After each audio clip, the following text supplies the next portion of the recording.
जय गुरु जी। शुक्राना गुरु जी। शुक्राना संगत जी। संगत जी, कल के अध्याय में हमने श्रवण किया था शिव पुराण के श्रवण की विधि तथा श्रोताओं के पालन करने योग्य नियमों का वर्णन। संगत जी, कल के अध्याय में हमने श्रवण किए थे कुछ नियम जिनका पालन किया जाता है जब महाशिव पुराण कथा का वाचन या श्रवण किया जाए। पर संगत जी, इसमें भी कोई संदेह नहीं कि आजकल की जो हमारी जीवन शैली है उसमें ये नियमों का पालन करना, इन पूरे नियमों का पालन करना संभव नहीं है। जो नियम बताए गए थे उनमें से कुछ नियमों का पालन हम ज़रूर कर सकते हैं संगत जी।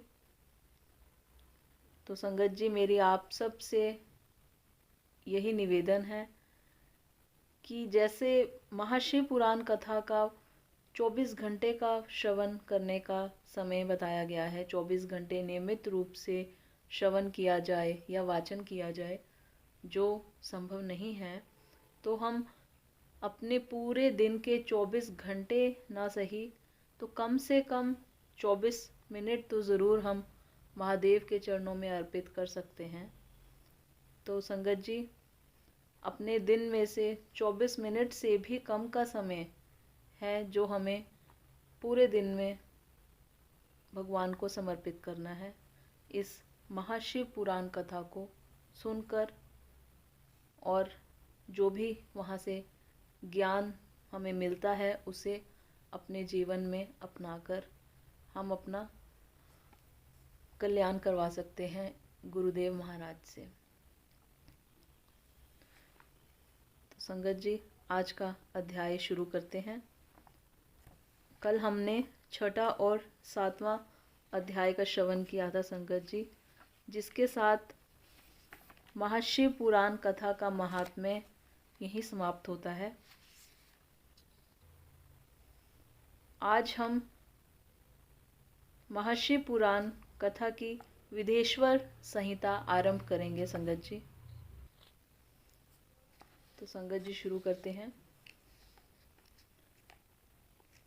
ओम नमः शिवाय, शिवजी सदा सहाय। ओम नमः शिवाय, गुरुजी सदा सहाय। श्री पुराण पुरुषोत्तमाय नमः। श्री गणेशाय नमः। श्री शिव महापुराण विदेश्वर संहिता। प्रयाग में सूत जी से मुनियों का तुरंत पाप नाश करने वाले साधन के विषय में प्रश्न। आधंत मंगलम जात समान भाव मार्यम तमीशम जरा मर्मात्म देवम पंचनानम प्रबल पंच विनोदशीलम संभावय मनसी शंकरम बिकेशवम। जो आदि और अंत में तथा मध्य में भी नित्य मंगलमय हैं, जिनकी समानता अथवा तुलना कहीं भी नहीं है, जो आत्मा के स्वरूप को प्रकाशित करने वाले देवता हैं, जिनके 5 मुख हैं और जो खेल ही खेल में अनायास जगत की रचना, पालन और संहार तथा अनुग्रह एवं तिरोभाव रूप 5 प्रबल कर्म करते रहते हैं, उन सर्वश्रेष्ठ अजर अमर ईश्वर अंबिकापति भगवान शंकर का मैं मन ही मन में चिंतन करती हूँ। बोलो शंकर भगवान की जय। हर हर महादेव। व्यास जी कहते हैं, जो धर्म का महान क्षेत्र है और जहाँ गंगा यमुना का संगम हुआ है, उस परम पुण्यमय प्रयाग में जो ब्रह्मलोक का मार्ग है, सत्यव्रत में तत्पर रहने वाले महातेजस्वी महाभाग महात्मा मुनियों ने एक विशाल ज्ञान यज्ञ का आयोजन किया। उस ज्ञान यज्ञ का समाचार सुनकर पौराणिक शिरोमणि व्यास शिष्य महामुनि सूत जी वहाँ मुनियों का दर्शन करने के लिए आए। सूत जी को आते देख वे सब मुनि वहाँ उस समय हर्ष से खिल उठे और अत्यंत प्रसन्न चित्त से उन्होंने उनका विधिवत स्वागत सत्कार किया। तत्पश्चात उन प्रसन्न महात्माओं ने उनकी विधिवत स्तुति करके विनय पूर्वक हाथ जोड़कर उनसे इस प्रकार कहा। सर्वज्ञ विद्वान रोमहर्षण जी, आपका भाग्य बड़ा भारी है। इसी से आपने व्यास जी के मुख से अपनी प्रसन्नता के लिए ही संपूर्ण पुराण विद्या प्राप्त की। इसलिए आप आश्चर्य स्वरूप कथाओं के भंडार हैं। ठीक उसी तरह जैसे रत्नाकर समुद्र बड़े बड़े सारभूत रत्नों का आगार है, तीनों लोकों में भूत, वर्तमान और भविष्य तथा और भी जो कोई वस्तु है वह आपसे अज्ञात नहीं है। आप हमारे सौभाग्य से इस यज्ञ का दर्शन करने के लिए यहाँ पधार गए हैं और इसी व्याज से हमारा कुछ कल्याण करने वाले हैं, क्योंकि आपका आगमन निरर्थक नहीं हो सकता। हमने पहले भी आपसे शुभाशुभ तत्व का पूरा पूरा वर्णन सुना है, किंतु उससे तृप्ति नहीं होती। हमें उसे सुनने की बारंबार इच्छा होती है। उत्तम बुद्धि वाले सूत जी, इस समय हमें एक ही बात सुननी है। यदि आपका अनुग्रह हो तो गोपनीय होने पर भी आप उस विषय का वर्णन करें। घोर कलयुग आने पर मनुष्य पुण्य कर्म से दूर रहेंगे, दुराचार में फंसे जाएंगे और सब के सब सत्य भाषण से मुंह फेर लेंगे, दूसरों की निंदा में तत्पर होंगे, पराये धन को हड़प लेने की इच्छा करेंगे, उनका मन पराई स्त्रियों में आसक्त होगा तथा वे दूसरे प्राणियों की हिंसा किया करेंगे। अपने शरीर को ही आत्मा समझेंगे, मूढ़, नास्तिक और पशु बुद्धि रखने वाले होंगे, माता पिता से द्वेष रखेंगे, ब्राह्मण लोभ रूपी ग्राह के ग्रास बन जाएंगे, वेद बेचकर जीविका चलाएंगे, धन का उपार्जन करने के लिए ही विद्या का अभ्यास करेंगे और मद से मोहित रहेंगे, अपनी जाति के कर्म छोड़ देंगे, पराये दूसरों को ठगेंगे, तीनों काल की संध्योपासना से दूर रहेंगे और ब्रह्म ज्ञान से शून्य होंगे। समस्त क्षत्रिय भी स्वधर्म का त्याग करने वाले होंगे, कुसंगी, पापी और व्याभिचारी होंगे, उनमें शौर्य का अभाव होगा, वे कुत्सित चौर्य कर्म से जीविका चलाएंगे, शूद्रों का सा बर्ताव करेंगे और उनका चित्त काम का किंकर बना रहेगा। वैश्य संस्कार भ्रष्ट, स्वधर्म त्यागी, कुमार्गी, धनोपार्जन परायण तथा नाप तोल में अपनी कुत्सित वृत्ति का परिचय देने वाले होंगे। इसी तरह शूद्र ब्राह्मणों के आचार में तत्पर होंगे, उनकी आकृति उज्जवल होगी, अर्थात वे अपना कर्म धर्म छोड़कर उज्जवल वेशभूषा से विभूषित हो व्यर्थ घूमेंगे। वे स्वभावतः ही अपने धर्म का त्याग करने वाले होंगे, उनके विचार धर्म के प्रतिकूल होंगे, वे कुटिल और द्विज निंदक होंगे, यदि धनी हुए तो कुकर्म में लग जाएंगे, विद्वान हुए तो वाद विवाद करने वाले होंगे, अपने को कुलीन मानकर चारों वर्णों के साथ वैवाहिक संबंध स्थापित करेंगे, समस्त वर्णों को अपने संपर्क से भ्रष्ट करेंगे। वे लोग अपने अधिकार सीमा से बाहर जाकर द्विजोचित सत्कर्मों का अनुष्ठान करने वाले होंगे। कलयुग की स्त्रियां प्राय सदाचार से भ्रष्ट और पति का अपमान करने वाली होंगी, सास ससुर से द्रोह करेंगी, किसी से भय नहीं मानेंगी, मलिन भोजन करेंगी, कुत्सित हाव भाव में तत्पर होंगी, उनका शील स्वभाव बहुत बुरा होगा और वे अपने पति की सेवा से सदा ही विमुख रहेंगी। सूत जी, इस तरह जिनकी बुद्धि नष्ट हो गई है, जिन्होंने अपने धर्म का त्याग कर दिया है, ऐसे लोगों का इहलोक और परलोक में उत्तम गति कैसे प्राप्त होगी। इसी चिंता से हमारा मन सदा व्याकुल रहता है। परोपकार के समान दूसरा कोई धर्म नहीं है। अतः जिस छोटे से उपाय से इन सबके पापों का तत्काल नाश हो जाए, उसे इस समय कृपा पूर्वक बताइए, क्योंकि आप समस्त सिद्धांतों के ज्ञाता हैं। व्यास जी कहते हैं, उन भावितात्मा मुनियों की यह बात सुनकर सूत जी मन ही मन भगवान शंकर का स्मरण करके उनसे इस प्रकार बोले। सूत जी कहते हैं, साधु महात्माओं, आपने बहुत अच्छी बात पूछी है। आपका यह प्रश्न तीनों लोकों का हित करने वाला है। मैं गुरुदेव व्यास का स्मरण करके आप लोगों के स्नेहवश इस विषय का वर्णन करूंगा। आप आदरपूर्वक सुने।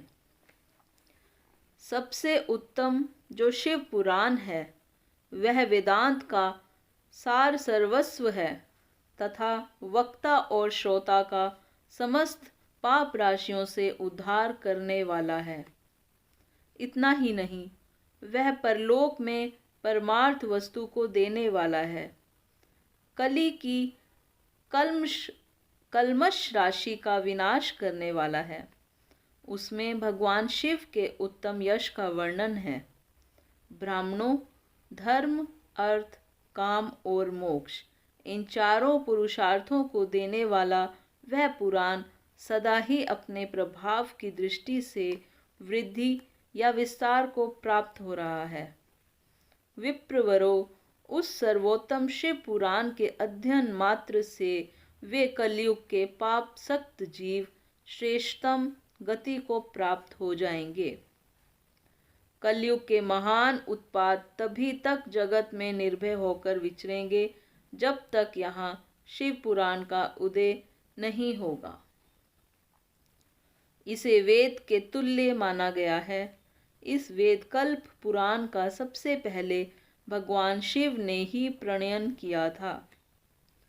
विधेश्वर संहिता, रुद्र संहिता, विनायक संहिता, उमा संहिता, मातृ संहिता, एकादश रुद्र संहिता, कैलाश संहिता, शतरुद्र संहिता, कोटि रुद्र संहिता, सहस्त्र कोटि रुद्र संहिता, वायव्य संहिता तथा धर्म संहिता, इस प्रकार इस पुराण के 12 भेद या खंड हैं।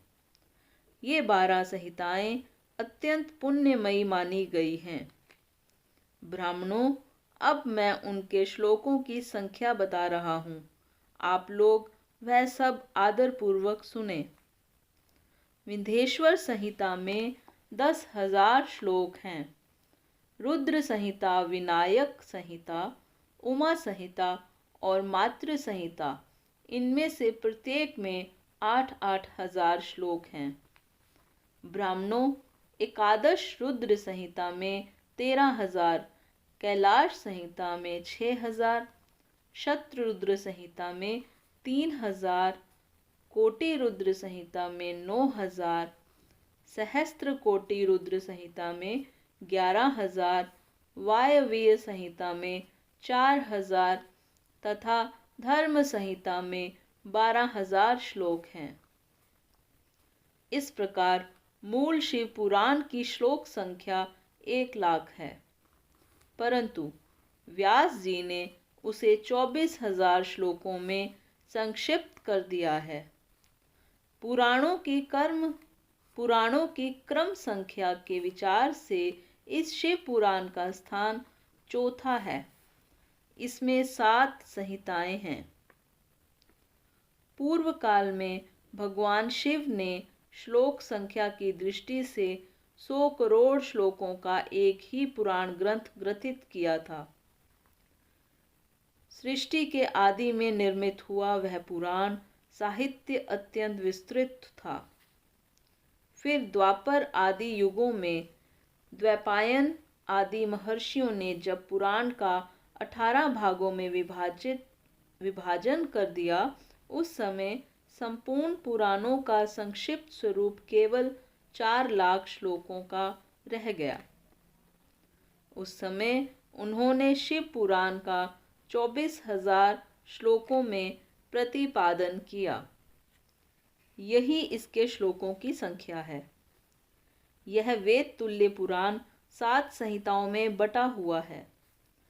इसकी पहली संहिता का नाम विधेश्वर संहिता है, दूसरी रुद्र संहिता समझनी चाहिए, तीसरी का नाम शतरुद्र संहिता, चौथी का कोटि रुद्र संहिता, पांचवी का उमा संहिता, छठी का कैलाश संहिता और सातवीं का नाम वायवीय संहिता है। इस प्रकार ये 7 संहिताएं मानी गई हैं। इन 7 संहिताओं से युक्त दिव्य शिव पुराण वेद के तुल्य प्रामाणिक तथा सबसे उत्कृष्ट गति प्रदान करने वाला है। यह निर्मल शिव पुराण भगवान शिव के द्वारा ही प्रतिपादित है। इसे शैव शिरोमणि भगवान व्यास ने संक्षेप में संकलित किया है। यह समस्त जीव समुदाय के लिए उपकारक, त्रिविध तापों का नाश करने वाला, तुलना रहित एवं सत्पुरुषों को कल्याण प्रदान करने वाला है। इसमें वेदांत विज्ञान में प्रधान तथा निष्कपट निष्काम धर्म का प्रतिपादन किया गया है। यह पुराण ईर्ष्या रहित अंतःकरण वाले विद्वानों के लिए जानने की वस्तु है। इसमें श्रेष्ठ मंत्र समूहों का संकलन तथा धर्म, अर्थ और काम, इस त्रिवर्ग की प्राप्ति के साधन का भी वर्णन है। यह उत्तम शिव पुराण समस्त पुराणों में श्रेष्ठ है। वेद वेदांत में वेद रूप से विलसित परम वस्तु परमात्मा का इसमें गान किया गया है। जो बड़े आदर से इसे पढ़ता और सुनता है, वह भगवान शिव का प्रिय भक्त होकर परम गति को प्राप्त कर लेता है। बोलो शंकर भगवान की जय, भोलेनाथ भंडारी की जय। इति श्री महाशिव पुराण कथा विधेश्वर संहिता प्रथम व द्वितीय अध्याय समाप्त। संगत जी, आज का अध्याय यहीं पर समाप्त होता है। संगत जी, हम सब कितने भाग्यशाली हैं। हमें गुरु महाराज जी ने यह रास्ता दिखाया अपने कर्मों को काटने का। जैसा कि आज के अध्याय में बताया गया है कि इस कलयुग में हम महाशिव पुराण कथा का श्रवण करके अपने दुखों का नाश कर सकते हैं। और आज के इस समय में हर किसी के जीवन में कुछ न कुछ दुख है, कुछ न कुछ संकट है। तो हम ज़रूर इस पवित्र कथा को सुनकर अपने कर्म काट सकें। गुरुजी महाराज हमें आशीर्वाद दें, हमारा सबका कल्याण करें। संगत जी, तो आप सबसे मेरा निवेदन है, कोशिश करें ज़्यादा से ज़्यादा लोगों को इस महाशिव पुराण कथा के श्रवण के बारे में बताएं, उनको आमंत्रित करें,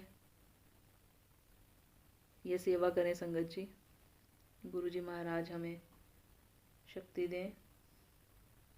शुक्राना संगत जी, जय गुरु जी। शुक्राना गुरु जी, शुक्राना संगत जी।